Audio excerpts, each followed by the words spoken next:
Okay, what's up, everybody? Welcome to another episode of The Right Stuff. It's episode 9. I'm Josh Hayes. 9. This is Scott Moon right over here because we don't know Josh which Hayes. side. I'm Scott Moon. I'm Josh Hayes. I don't know what you're That's pointing at. I don't know. Everything's backwards on my screen. It could be that I'm using a PC because you're using a Mac, of course, and they don't play well together. So that's probably where most of our problems come from on this show. Very true.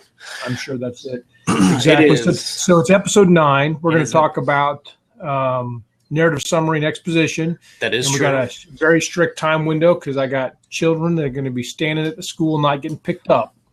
You're going to call child services on you when you're late. I sure hope that people don't come and cause all kinds of crazy debates over narrative summary and whatnot. Ruckuses and mayhem. Okay, Yeah, so crazy. I will start this off by saying that I think exposition and narrative summary are two completely different things, even though they're kind of tagged into the same category. Okay. And in my opinion, narrative summary is sometimes needed. Well, it's needed more than not, but exposition is not. And I think the difference is that with narrative summary, if you have a couple days in your story that need to pass, that you need that time to pass for your story to work, Right. Narrative summary would just be like, and for the next couple of days, they ate a peanut butter jelly sandwiches. But exposition would be if you start off the paragraph or the scene and you're like, they ate peanut butter and jelly sandwiches and had orange juice. And the reason they had orange juice was because they didn't have apple juice, and they had peanut butter and jelly sandwiches because all the turkeys were gone because of this war that happened 50 years ago. And now they can't have peanut butter and jelly sandwiches. Exposition being something that segues more naturally into backstory, maybe information dump. Yeah, exposition is definitely more of an info dump than a narrative summary. So you're thinking that narrative summary and exposition are both ways of telling and not showing, and is that good or bad? Well, no. Well, yes, but narrative summary is telling, but sometimes you need to just tell. Like, right. You're not going to show a week passing in your book very well. And if you go to the those lengths to show that a week passes, who cares? Just put in there a week passed. Right. We've talked about that before. I think that sometimes it's overkill when you got to literally show every single thing that happened and never tell anything. And even the people that advocate for that, half the time you read their books, they do plenty of narrative summary. And Right. actually exposition is much more common in some of the best-selling books than people would like to admit. That is very true. But I think that some of the time it is necessary and some of the time it is not, especially when I think for most beginning writers, and I think most everybody that touches on exposition will agree with me here, is that a lot of beginning writers, when they write, specifically science fiction and fantasy authors, they have this great story idea, they have this great setting, they have this great backstory that is making their story spectacular, and for some reason or another they are either afraid that the reader won't get the entire experience from the story without the exposition in there, or they think the reader will be lost without an explanation of what's going on. Both of those things I think are not true. Right. If you write you got to respect your reader. Yes, your reader is smarter than you give them credit for, and they will pick up on that. That is true. But I think that when you put in all that stuff, for instance, we're both part of a writing group on Facebook, and today they are doing a first page Friday, which is you write your first page of whatever it is, the chapter, the scene, the novel, it doesn't matter. You write your first page. one page, maybe 300 or 400 words, and you put that up on the Facebook group and people critique it for you. Mm-hmm. I did that several months ago, and I put up the opening scene for Wendy in the past in Shadows of Neverland. And in that scene, she's crashing in a skiff. And that's all you get. It opens up with the action of her crashing and not knowing what's going on and being very scared, and you got smoke and all this stuff going on. And it's Sparks and flames. Yes, sparks and flames. Chaos. And chaos. And that is what the character is experiencing in that moment. It's chaos. And when you write any point of view, you're writing from the character's point of view, unless you're omniscient. Is that right? Omniscient. Omniscient. Omniscient. Omniscient. Wow. Or omniscient. Either one. Omni-God. Or drunk. Yes, or drunk. But anyway, so if you're writing from that character's point of view, whether it's third or first person, you need to convey what the character is going through. And if they're going through a chaotic experience, then you need to have it chaotic. And one of the critiques I got back from that scene, and it's a very short scene, right. I've read it. Pretty good scene. I liked it. It was, where are they coming from? Where were they going? Why were they there? And how did it go wrong? They wanted all that in like the first two paragraphs. Yeah. Well, and was it Elmore Leonard? I know that it's probably been said by several people, but I think it was Elmore Leonard who is famous for, I just don't write the boring parts. Right. Well, and it's not even that it's a boring part. It's that you want to keep your scenes concise and you want to keep them to the point. If it does not have any bearing on the scene itself, take it out. So it doesn't matter where they were going. It doesn't matter where they came from. It doesn't matter how they are crashing. In that scene, in that where you're reading it, none of those things matter. The only thing that matters is that the character is confused and they're crashing, and that's the conflict as the scene is, are they going to survive this crash? All that other stuff you can put in later. And it slows the scene down. So basically what this person wrote was, when you write the scene, is they're crashing. They'd left this airport several hours ago, and then out of nowhere their engine exploded and now they're crashing. But they were heading to this place. They had like 15 hours to go to get there. And they wanted all that information in the opening paragraph because they wanted to know. Well, and that's all telling. And in some parts of a story that might be necessary, but in that particular scene, since I've had the benefit of having read the scene, I don't think that was necessary, obviously. No, it's not necessary. And if you want to know it, that's the point of the scene, is you want to know it. So you're going to read more. You're going to read into the book. You have to leave an open loop, something they talked about recently at a conference I went to, or the summit, but they talked about an open loop. And I never heard that term before exactly like that, but it's kind of like that is. An open loop it's like a cliffhanger. Yes. It makes you want to go on and say, okay, well, they definitely have my attention with this crash. Now I need to continue to read to figure out where they're coming from. Right. Or something like that. Figure out, I'm going to read more to figure out why they crash and what's going to happen with them. And that's information. We can put that in there. And I do put it in there later. Right. But it doesn't till like 3 scenes later or 4 scenes later to figure out why they crashed and what happened. Because in that particular scene, it doesn't matter. And writers, I think, even some writers that have had some good reviews on Facebook, or not on Facebook, but on Amazon, some writers still do that. And I don't know if it's just because I am a writer that I read these things and think, I really wish they wouldn't have put that in there because it slows down the scene. Maybe a reader doesn't necessarily see it like that, and they just read it and they're reading the book to read the book. My problem is when I read a book and I see all the things that I would do differently. Oh, no. And so that might put a damper on what I'm reading and my enjoyment of that. But for instance, we both read a book several months ago. Well, we didn't. I don't know if you ever finished it. I didn't. I'm not going to name the title here, but we read it And in the first paragraph, or not the first paragraph, but in the first chapter, maybe it was the second chapter, it's a space Navy science fiction book. And I know which one you're talking about. Yeah. yeah, It made me want to punch myself in the face. I felt dumber after having read it.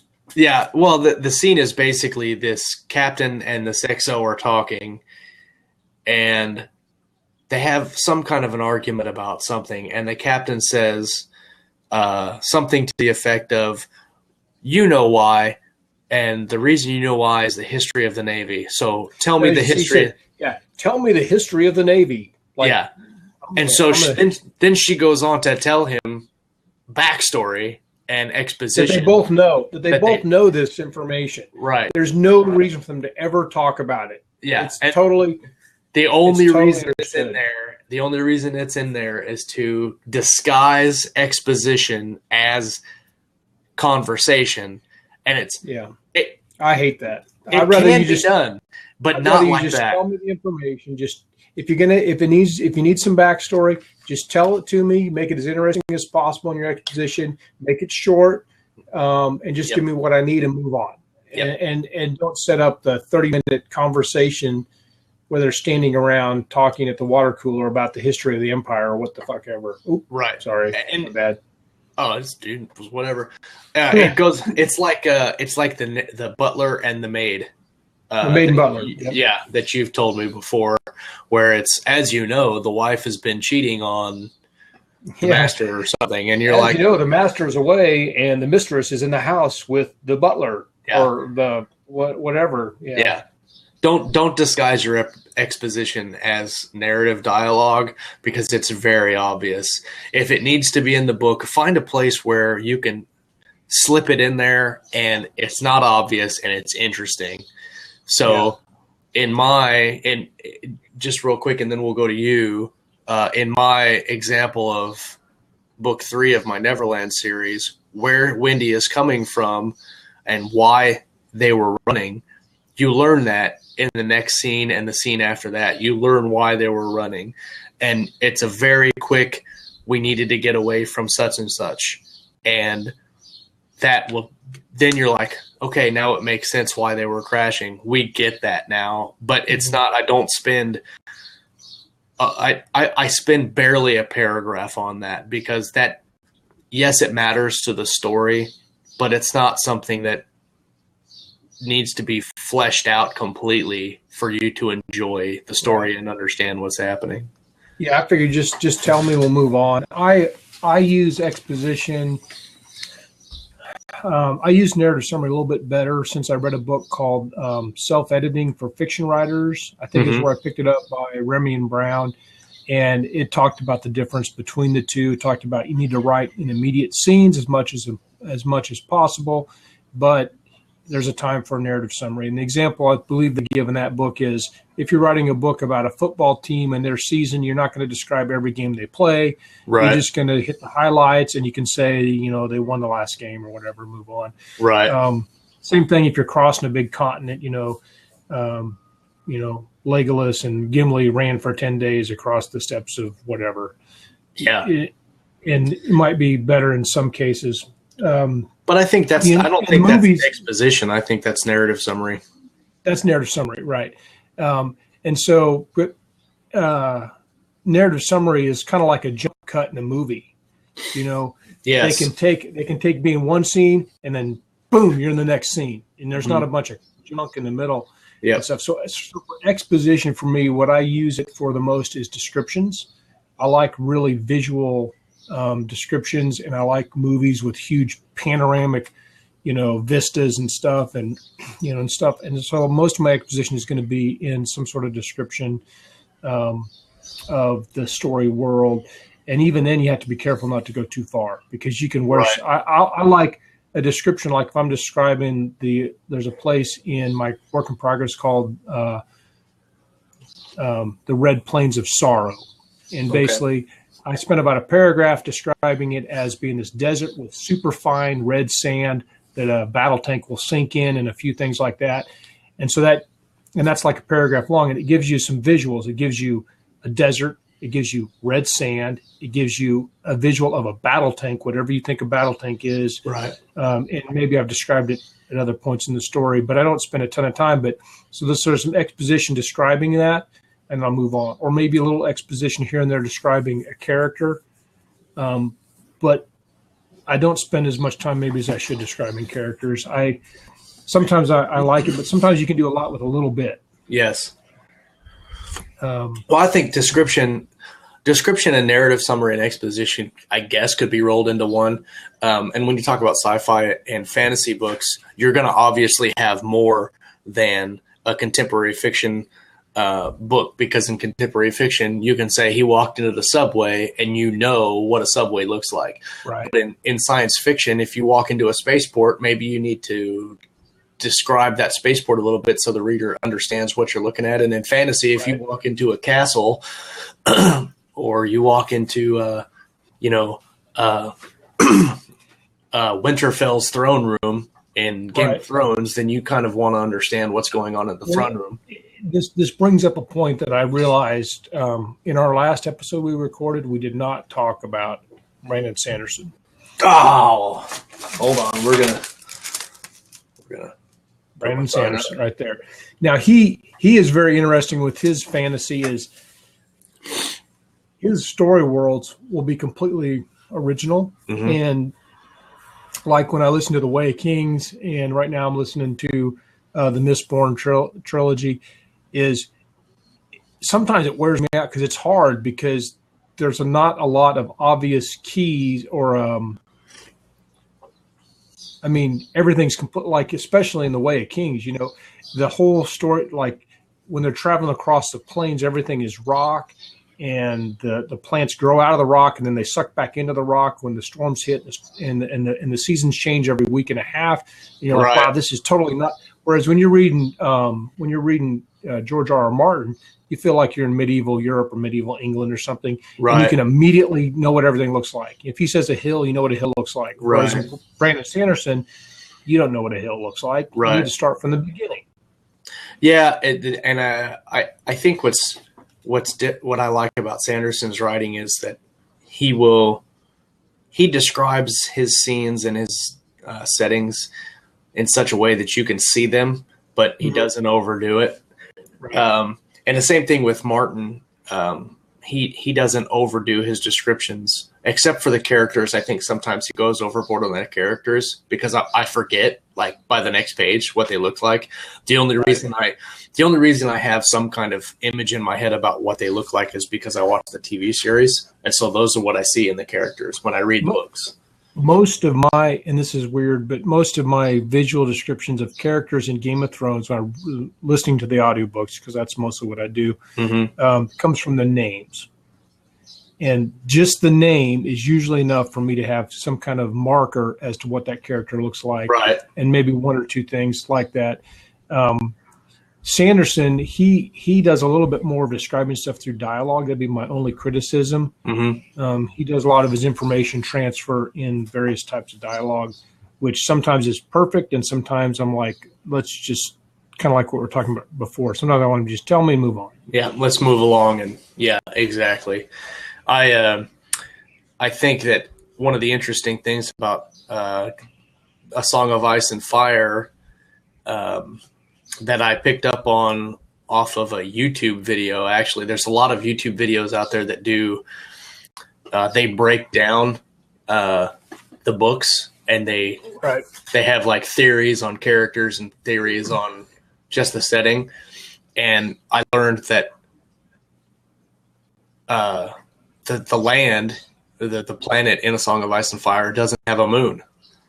Right. And that there's nowhere in any of the books where it references a moon, and it also scientifically, not really, but explains why the seasons last as long as they do, because it's possible that they would last that long, and they would last in a regular amount of time because there isn't the moon there or whatever. Influence. Yeah. And I could be wrong. I'm not that smart, so it could be way off, but I do know that they pointed it out. They said it doesn't have a moon. You ever hear of a night scene where he talks about a moon? There's not one in there. And that's very interesting. And a lot of the stuff that they put in the YouTube, behind the scenes stuff, you listen to it, you watch it, and you're like, wow, that makes complete sense. But he doesn't ever spell it out. A lot of Martin's work is you need to figure that shit out on your own. And if you don't. And he's a gardener. He's not an architect. Right. If I remember correctly. So sometimes I wonder if that was intentional or if he just went, shit. He forgot. I forgot to put a moon in there. That'd be really funny if he just forgot, like something simple like the moon, and now everybody's building their entire theory on a Song of Ice and Fire. He purposely didn't put in a moon, and that makes this whole series. And George is just like, no, I just forgot to write it. From the very beginning of listening to the Song of Ice and Fire, I've thought of the Dragons of Pern by Anne McCaffrey. Yeah, McCarthy. But basically, if I remember that story a long, long time ago, they had these dragons, but there was some sort of planet that passed by another planet, and that's how whatever these dragons or dragon spores or whatever got transferred. And so I'm wondering if it's not something like that, and that's maybe has to do with, I don't know. Yeah, I haven't read the books for a couple of months, so now I probably shouldn't theorize. I'm excited for the new TV series to start. Yeah, I've just bought season 5 of Game of Thrones, and I was watching that. So I have mixed feelings on the TV series. But yeah, there's a lot of things that they I almost changed. like it. I almost like it more that the TV series is going its own way now, because I enjoy it more than when I'm trying to consolidate it with the books. Yeah, I'm a huge fan of the books. So. And I know that they are. They've said that they are. They want to make it their own deal, and they've done. I thought that they followed the books fairly well up through season 4, and then through season 4 and 5, they kind of diverge into their own thing, while still keeping the core story alive. But so, we've got 7 minutes left. To kind of wrap it up. Over the next few minutes, I think that if you're going to do exposition in your narrative, keep it short and keep it scene specific. And if you need to, if something happened in a backstory that really affects the story, you can salt and pepper that into your story. And not bog the reader down in pages and pages of past history. I don't want to read a history book. I want to be entertained. I went to a conference with Patrick Rothfuss was speaking, and he talked about that. He said generally you want 10% of your world building to go into your story, right? And he does a lot of world building. He said actually he only uses 4%.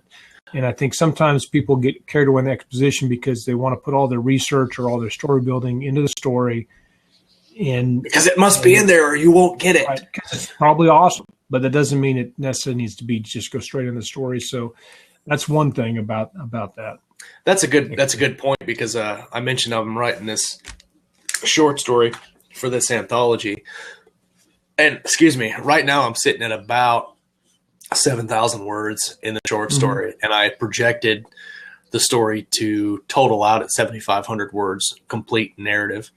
Right now, I'm just writing the first draft, and I finished the beats pretty much. Now I'm just going through writing the first draft, and I have a lot of telling. I have a lot of exposition. I have a lot of narrative summary in the first draft. I think that's okay. In the first draft. In the first draft, that is where you want all that stuff, because you, as a creator of the story, need to know where your characters are coming from. You need to know the history. You need to know all that stuff. So it is okay to put that in your first draft. But then when I go back and write it, all that stuff needs to come out. All that stuff needs to go into. Hold on a second. What? All right. See you later. No, you're fine. All that stuff needs to come out, and you need to. When you write the story, you need to write it knowing that the character knows this, but it might not be integral to the story. Because number one thing we're going for in fiction is it's got to be entertaining. It's got to be entertaining and it's got to be believable. And whether they're on a spaceship or flying on a dragon, if they're flying on a dragon, then that's normal for them. Right. And if they're in a spaceship, then that's normal for them. When we drive around in a car, we don't need to give exposition on why the car moves. Yeah, he pressed the pedal down. He put it into drive. He used his hands to steer the steering wheel. That is normal. We don't need that. The car moved forward because it's a combustion engine and it's driving on unleaded fuel. Right. And it's a 1978 model Pinto or whatever. Yeah, we don't need that. And so when you talk about character POV and exposition, you can just say he drove the spaceship forward, and that's it. Because that's normal for him. If you go into, especially if it's already been covered, if the right. the mechanics of how spaceships fly in your story has already been covered, you might not need it. Yeah.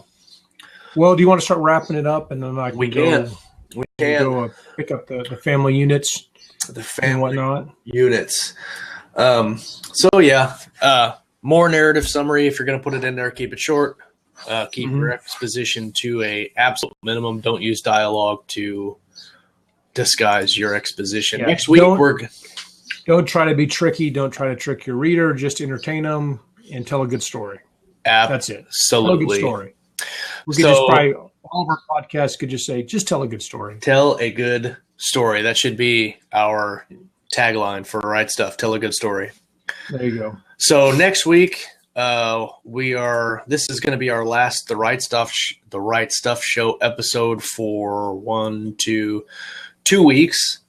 Next Friday we have our first live event, and that'll be live with Ralph Kern at 9:30 here on Blab. It's already scheduled, so if you want to put your reminder up for that, you can. It'll be 9:30 on April 22nd. He wrote the book Endeavor. Yes. Which I'm reading right now. It's very entertaining. So if anyone wants to check that out, might do that. And then the week after that, we're going to have Book Cracking, our first episode with Control Alt Revolt on the 28th at 10 p.m. So a little different showtime there for Book Cracking. And then on the 29th, that Friday at 2 p.m., we're going to have another live with Nick Cole. So just note the time difference on there. Very cool. So thank you guys for hanging out with us today here on The Right Stuff. I am Scott. I am Josh Hayes here with Scott Moon. I'm Scott Moon here. I'll be Scott today, and you can be Josh today. I'm Scott Moon here with Josh Hayes. That sounds like a bad Disney show. And thank you guys for hanging out, and we'll see you next week. All right. Later. Bye. Bye.